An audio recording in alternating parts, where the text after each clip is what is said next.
Okay, so what are some other things that you can do besides filling out forms, getting interviewed in the media, participating in the Meet the Meeting Planner calls to get yourself booked? So, a couple of things that I want to share with everyone today is, first and foremost, I want to review if you do get rejection emails back, which I'm sure a lot of you are getting. You should be getting a lot of those.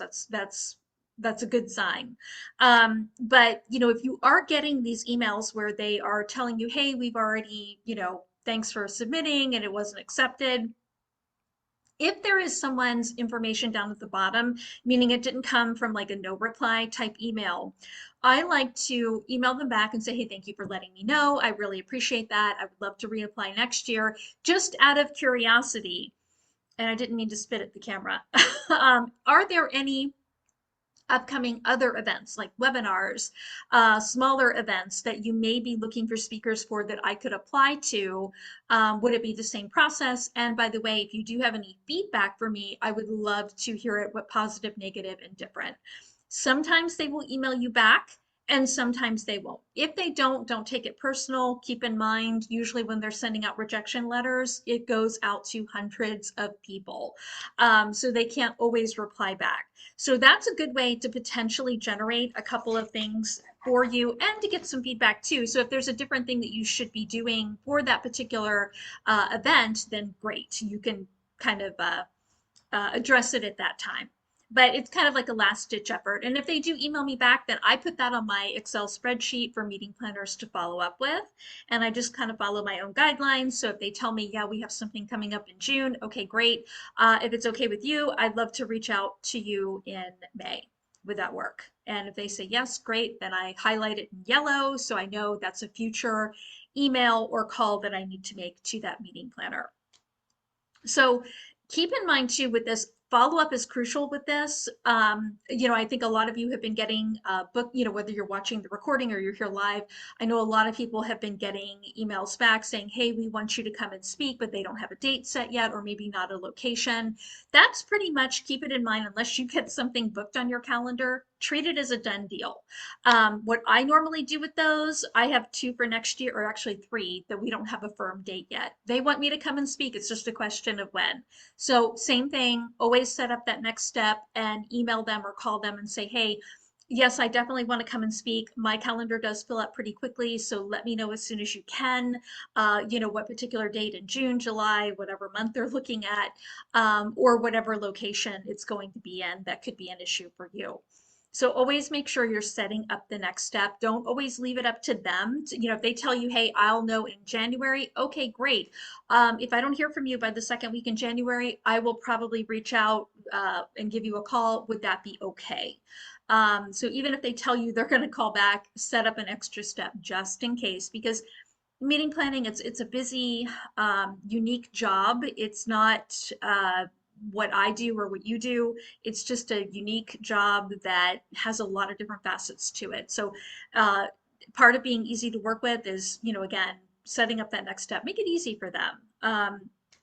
And then that way too, if you do get, that's another thing you can do as well, is that you can let them know, look, if my calendar does book up, if I do get a date booked in June, do you want me to reach out to you and let you know that that date's taken, or would you prefer I not do that? So you're welcome to do that too. That way you keep that door of communication open. But have some place that you're keeping all of that. I always, good rule of thumb, I don't put a meeting planner on my follow-up list unless I have talked to them via email, phone, or Zoom. I don't go by any of the call for speakers stuff. I don't even keep track of that. If they get back to me and we have a conversation, then I keep track of it. But you do what works for you, but try to keep it as easy as possible. And if you all want, I can do a separate call and share my screen and I can show you my Excel spreadsheet and how I keep track of it with my color coding. Again, that's how I do it. It works for me. It may not work for you, but I'm happy to do that. Just let me know in chat or at the end of the call. So a couple of other ways that you can get leads and start following up. Most of you have been shown how to find leads through the library system. I frequently do that. So for example, I know both people, I'll just use both people who are on the call currently, have an interest in getting in front of SHRM. Maybe they have gotten SHRM certified, maybe not, for their classes or for uh, their their speaking topics. So for example, with SHRM, okay, great, we can see when the call for speakers come in, but a good rule of thumb is to also go to the SHRM main website.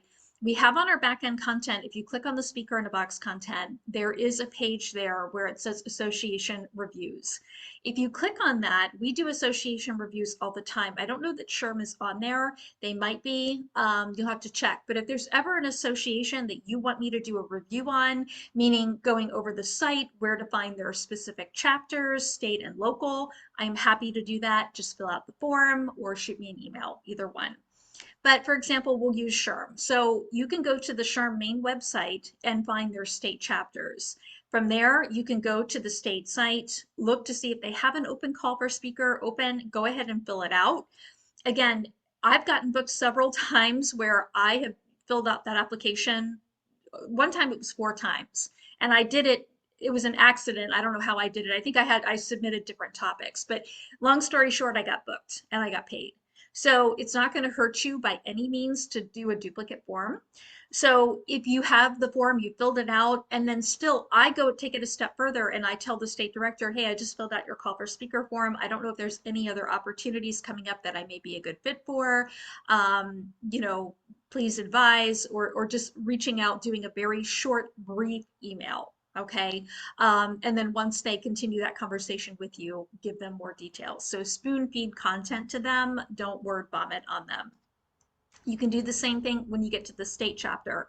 You can look up all the different local chapters for Indiana, for Illinois, for Florida, for Minnesota, and I suggest you do the same thing. So that way, if you keep that as part of your 2 to 3 hours that you're doing each week, then you can do that, throw that into your time, and you'll start getting people who will email you back. Yeah, we're looking for someone, or we do need, we don't have a budget, or we do. So there could be a variety of things that could come back for you, or different opportunities. So that is another way that you can keep yourself busy. If you are, for example, something I am doing, you don't have to do this, but I'm finding that it's been a really great way to get clients on board with me. So for example, I target attorneys. I have a class that is certified with the Florida Bar for continuing ed. I'm doing these at different law organizations within the state of Florida. I took it a step further and I'm actually telling attorneys directly, hey, I'm doing this class. I did one on Saturday. We had 6 people who registered for that to get, and I gave it away as a free class. It's like a free, they can see how I teach, what my style is, what all's involved. And if they're interested in more education, if it's a small law firm, great. We've got our on-demand training that we can do. If it's a larger firm, great. I can come in and I can train directly, but it has to be at least 10 attorneys. So I kind of have like guidelines for that. So you can use some of your classes, do a Zoom, and that way, hey, you can get some continuing education credit. That's a huge tie-in for them, and it gets them to see your style of how you teach and what you offer. And then you can start that conversation with a very, very, very warm lead. Again, you don't have to do that. That's something I am doing that is working for me.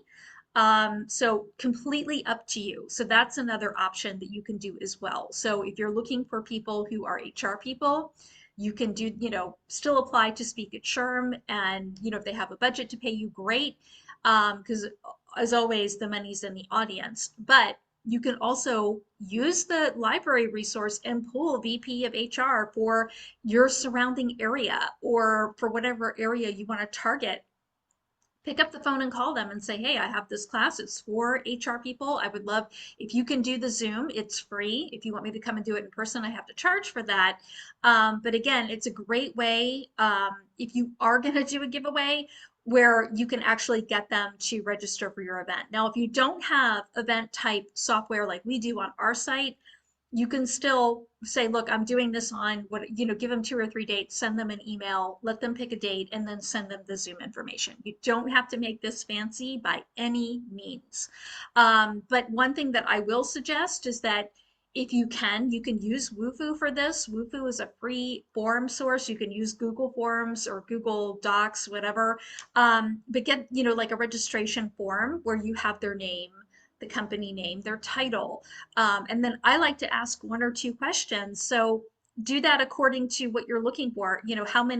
Um, how many people are in your organization? What's been your biggest challenge? Check all that apply. So that way, once they register, they've done the class, you can give them their number so they can get their continuing education credit, or they just get the class for free, however you want to handle that. And then I normally will do a follow-up call and say, hey, I hope you enjoyed the class. Did you have any feedback for me? Okay, great. You put on the form that you were interested in, getting interviewed more. Have you been trying to, so I just kind of start that conversation, and then it turns into a sales conversation. So that's another thing you can do. And that lead source through your library is free. You can pull, I would suggest VP of HR or HR executive, because if they all have to do continuing ed, it's just a great way to get your foot in the door, and it gives you additional people to go after. And it could get you to close something private training wise pretty quickly. So that is another thing that you can do. I would also recommend trying to get into, for example, for those of you who want to target colleges, something similar, look at what you're offering with the colleges too. I recommend calling, or if you want to email, fine. Again, you can use the library resource to pull these leads. But to give you an example, so team building. You can do colleges, you can talk to like the athletics director. They're constantly wanting to do team building, even if it's a football team, basketball team, softball team, girls football team, whatever. They're looking for different team building exercises that they can do that's a little bit outside the box. So if you call them and say, look, this is what I do, and have something specific for the college students, there's additional opportunities for you as well. Same thing too, Catherine. For one of your topics, I think would be really good for people who are, caregivers, or they have someone in assisted living. So you could pull assisted living facility list from that for your local area and offer, hey, I can do this in person, and then, give them a flat rate of what you charge for their residents and the residents' families. That's something else you can do for some of your other alternate topics. So start thinking outside the box, look at your topics and look at who would be a good, like who's going to be an ideal client for you to work with at the very end game, not just from the speaking part, but who you want to get in front of, because that way you can come up with alternate uh, companies, alternate ideas of who you want to get in front of. So we are working on another standalone video for pulling leads. So if people need a refresher, but you're basically going to go to your library website, search for databases, and enter in your library card. And it's going to allow you to access, depending upon your library, Reference USA, LexisNexis, LEAD, not LEAD 411, A to Z databases. It just depends on the library that you have and what's available. So they're going to let you type in your library card number, and then you can pull those lead list and start calling, so to speak. So those are just a couple of other things that you can do to generate leads. I know people don't like to hear this, but honestly, getting on the phone is a big thing. Quick story, last week when I started doing this thing with the attorneys, I had a class that I scheduled for after hours, like at 5 o'clock. I had 7 people who registered, 1 showed up, and I thought something's wrong. So I picked up the phone and I started calling the people who didn't show, and they were under the impression that they could register and watch the replay and get credit. And I'm like, no, it's not.